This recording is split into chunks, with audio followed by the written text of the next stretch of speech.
Caitlin Clark is now clear Roy favorite over Angel Reese. Why? She's helping Fever win. Chicago the Rookie of the Year race is the last thing on Caitlin Clark's and Angel Reese's mind. Winning, they insist, is their only focus. On both accounts, Clark has the edge. And it's getting larger with every game. Clark scored a season-high 31 points and notched her 11th double-double with 12 assists Friday night, while Reese had 11 rebounds and 10 points.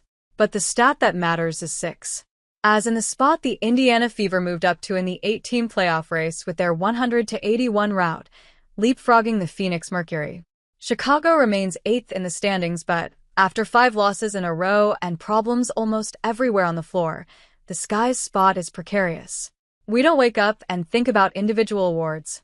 I know that's what all of you think we do. We don't, Clark said before the game. That's what everybody wants to make this about, but both of our teams are competing for playoff spots. That's our main focus. Our focus is on winning basketball games. It's as simple as that, Clark added. It's winning basketball games. Like Magic and Bird before them, Clark and Reese are forever linked. First by their rivalry in college, Reese and LSU beat Clark and Iowa for the national title in 2023. Clark's Hawkeyes knocked Reese and LSU out of the tournament on their way to the championship game this year, and now by their WNBA careers. Though Reese was drafted 7th, 6 spots behind Clark, they have emerged as the league's new standard bearers. They sell out arenas almost everywhere they go and spark blockbuster ratings. Sponsors clamor to work with them. And both are shredding the record books. Clark has already set WNBA rookie records for assists and three-pointers, and she leads the league in assists this season.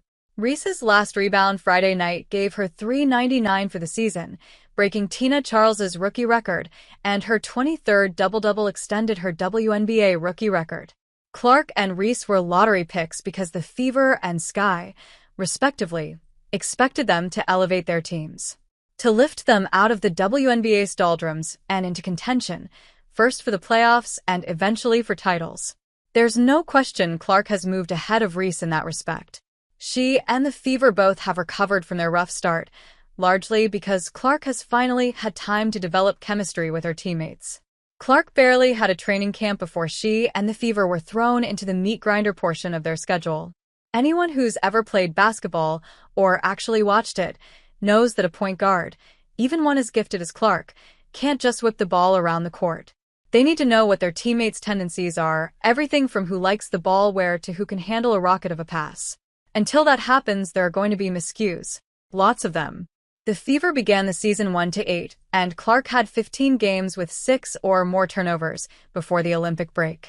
She also struggled with her own shot, shooting better than 50% just twice in the first month of the season.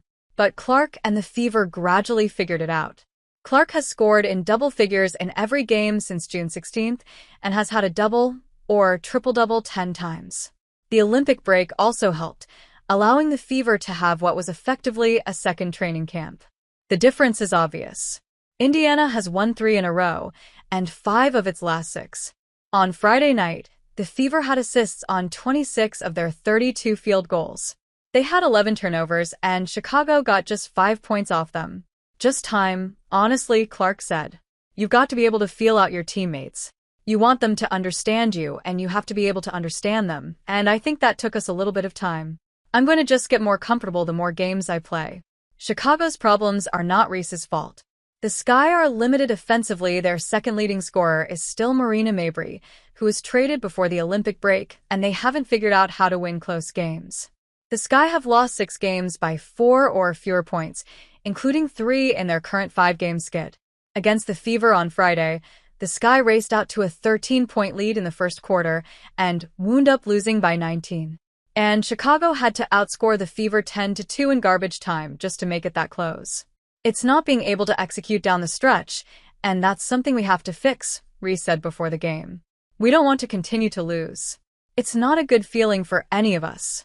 Clark and Reese are both going to have long, successful careers. But they will always be each other's measure and, for this season at least, Clark is the clear winner.